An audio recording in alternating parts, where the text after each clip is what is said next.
राग एक समय की पर्याय का विकार है, और जिस पर्याय में वो राग हुआ वो पर्याय ही उसका करता है।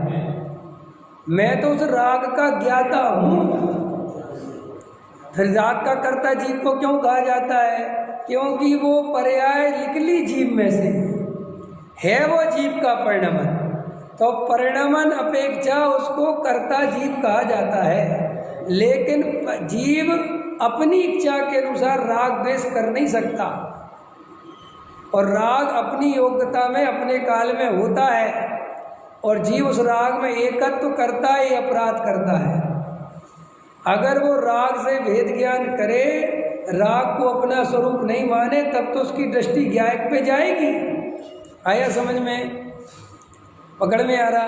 देखो, आपका बेटा आया, ठीक है, और आपके बेटे के प्रति आपको तुरंत राग आया कि मेरा बेटा आ गया।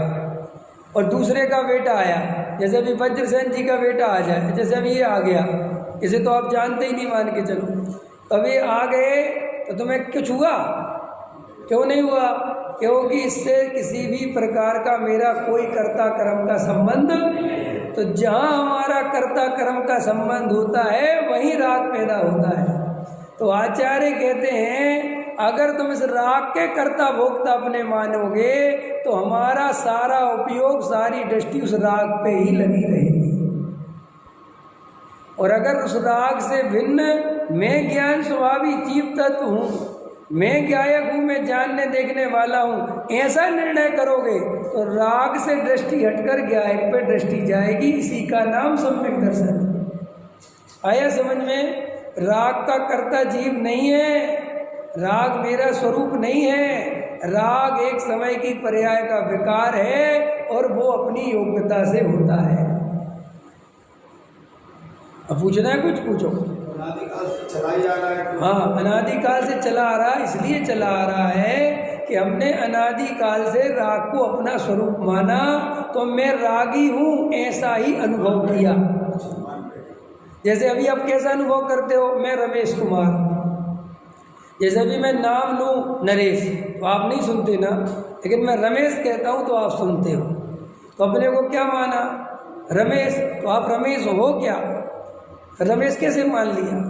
विचार करो। जब मैं रमेश नहीं हूँ, अच्छा बताओ, रियल में कोई नरेश, रमेश, सुरेश है क्या? ये तो नाम संज्ञा है भाई, ये तो नाम है आपका, ये तो रख दिया और आपके सामने रखा गया। कई लोगों का नाम तो उन्हीं के सामने रखा जाता है। आप लोगों में से रखा गया किसी का नाम आपके सामने? वज्रसेन जी शुरू से ही रख दिया था, आपको नहीं पता कब रखा? चलो, मैं हूं ना, मैंने अपना नाम खुद रखा भाई। तुम्हारे ये बात कहानी सुनाई नहीं, मैंने अपना नाम विवेक कुमार खुद रखा है। हाँ, और अब ये विवेक सागर हो गया, ये भी खुद ही करा है। हाँ, ऐसा हुआ। मैं बताता हूँ। मेरा घर का नाम तो वही चिंटू मिंटू होते हैं, वही थे। और मैं गांव में रहता था, तो गांव में वही नाम चलता था मेरा, जो घर के नाम होते हैं। फिर क्या हुआ कि जब मैं बड़ा हो गया तो 6 साल तक तो स्कूल ही नहीं गया। 6 साल की उम्र में स्कूल जाना चालू किया। तो जब वहाँ गए तो उन सर ने पूछा, टीचर ने, कि तुम्हारा नाम लिखा जा रहा है। तो मैंने घर का नाम बताया, तो बोले घर का नाम नहीं चलेगा, कुछ नाम दूसरा बताओ। थोड़े, मैंने कहा ऐसा है क्या? तो मैंने कहा मेरा विवेक नाम रख दो। क्योंकि मुझे विवेक नाम बहुत पसंद था। अब वो क्यों पसंद था कि मैं क्रिकेट खेलने जाता था, तो एक बाहर की टीम खेलने आई थी, तो उसमें एक लड़के का नाम विवेक था, और एक कहानी पढ़ते थे हम लोग, तो उसमें भी विवेक था। तो विवेक नाम पसंद था, मैं विवेक रख दो। तो मैंने नाम रख लिया। अब ये मैंने ही रखा, और मुझे लोगों ने कहा विवेक विवेक विवेक विवेक, तो वो श्रद्धा में ऐसी प्रतीति आ गई कि मैं कौन हूँ, जबकि मैं विवेक हूँ ही नहीं, रियल है। अंत समझ में आ रहा? ऐसे ही जन्मों जन्मों से अज्ञान के कारण, हमें शरीर में रहने के कारण, राग देश रूप परिणमन करने के कारण, ज्ञायक स्वभाव से अपरिचित होने के कारण हमेशा अपने को शरीर वाला माना, संयोग वाला माना और अंदर में राग देश कसाय वाला माना। अब जब तुमसे हम ये कहते हैं तुम रागी नहीं हो, तुम ज्ञान स्वभावी हो, ये बात समझ में नहीं आती। फिर ये प्रश्न खड़ा होता है तो फिर राग किसका है? देखो, लोगों को जब ये कहो वज्रसेन जी कि आप रागी नहीं ज्ञान स्वभावी हो, तब तो कहता है राग किसका। लेकिन ये ज्ञान निरंतर 24 घंटे बह रहा है, तब ये नहीं कहता कि ज्ञान किसका। बोलो है? हमने राग के संबंध में कितने प्रश्न खड़े किए। अच्छा, राग का कर्ता जीव नहीं तो राग कहाँ से आता है? राग होता क्यों है? जबकि राग प्रति समय बदलता है। बदलता है नरेश जी के नहीं? अरविंद जी बोलो। जो अभी राग है ये थोड़ी देर बाद रहेगा। जो जवानी का राग था वो अभी रहेगा, जो बचपन का राग था वो अब है। सब चला गया। चला गया कि नहीं चला गया? लेकिन जानने वाला कब चला गया? बताओ आप लोगों में से गया जानने वाला?